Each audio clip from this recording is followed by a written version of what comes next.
Então, pessoal, seja bem-vindo ao canal Cultura Reformada. Eu vou responder um vídeo agora, não é, que está no canal da igreja, tá? Que o irmão perguntou lá. Ele é inscrito aqui no canal Cultura Reformada, mas perguntou no canal da Igreja Reformada Nova Geração, ou Igreja Reformada aqui no Jacintinho, tá? Eu vou ler a pergunta dele. Foi o irmão Tom Henrique. Então, mais uma vez, muito obrigado, meu irmão, pela cooperação, né? Isso aí é uma cooperação com certeza com o canal, tá? Eu ministrei um sermão domingo passado, né, pela manhã, sobre o trabalho dos presbíteros com relação, nesse sentido, à disciplina eclesiástica. Eu quis trabalhar com a ideia de que a disciplina eclesiástica é, na verdade, uma demonstração do amor de Deus, não é? Claro que na pregação eu abordei vários aspectos, inclusive a questão de que, pela disciplina, Deus também manifesta sua justiça, porque Ele mesmo é quem tira, digamos assim, do seio da igreja, aqueles que se mantêm rebeldes e demonstram incredulidade em suas vidas, não é? Ele faz isso por meio dos presbíteros. Eu estava fazendo uma pregação catequética do Catecismo, no Dia do Senhor 31, não é? Onde aprendemos sobre a disciplina eclesiástica, ou as chaves, digamos assim, do reino dos céus, que são tratadas no nosso catecismo como a palavra, a pregação da palavra e também a disciplina eclesiástica. E então eu preguei em duas partes, não é? No domingo retrasado, eu preguei sobre a pregação da palavra de Deus como uma chave do reino dos céus. E no último domingo, então, no dia do Senhor 31, do Catecismo também, eu preguei sobre a disciplina eclesiástica como também uma chave do reino dos céus. Tá certo? Eu vou até deixar o texto do Catecismo para que vocês possam conferir aqui. Beleza? Mas vou ler a pergunta aqui do Tom Henrique. Diz bem assim. Eu estou olhando para cá porque o computador está trabalhando aqui de outra forma, né? Está renderizando o vídeo, então eu não quis nem mexer nele. Bom dia, irmãos. Muito bom tema.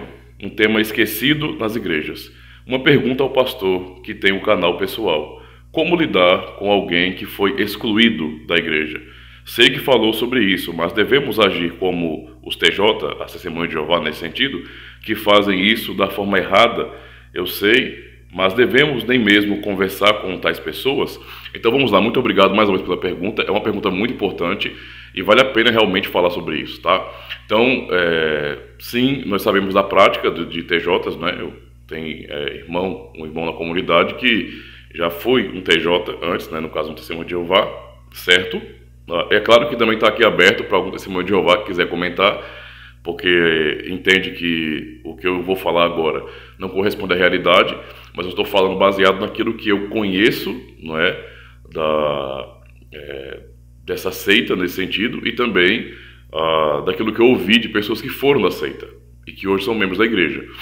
A prática comum é que quando alguém se desvia nesse sentido, ou é excluído, não é, daquela instituição religiosa, os membros, digamos assim, mesmo da família mesmo, acabam não conversando com a pessoa, ignorando, sabe? E a pergunta do irmão Tom Henrique é se nós devemos agir assim, porque o texto de 1 Coríntios, né, como Paulo ensina de maneira muito clara, dá a impressão que temos que agir assim. Então, a primeira parte da resposta eu poderia dizer que sim, nós devemos agir desse jeito. Só que temos que entender que é uma questão de analisar como a pessoa está agindo, tá? Porque entenda, há pessoas que são excomungadas da comunidade, certo?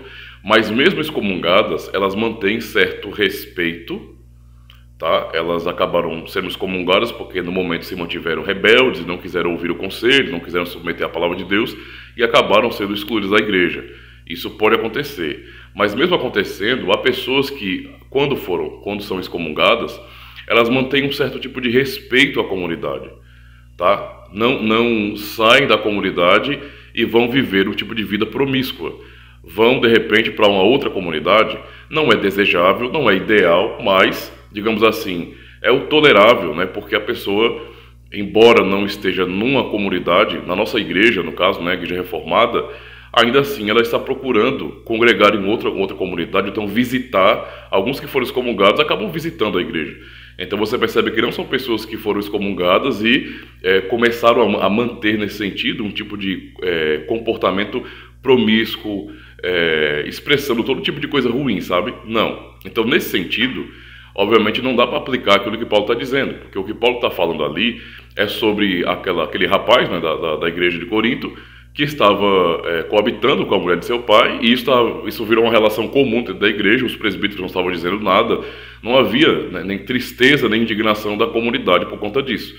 não é? E a maneira como ele estava agindo e mantendo esse relacionamento era algo absurdo, não é? Tamanho era o absurdo daquele tipo de relação, que, como Paulo fala no início, nem mesmo entre os gentios se ouve falar de tal coisa, não é? De alguém possuir a mulher do seu próprio pai. Ou seja, o nível que aquele rapaz chegou, não é, em seu pecado foi extremo, não é, ao ponto de trazer escândalo para a igreja.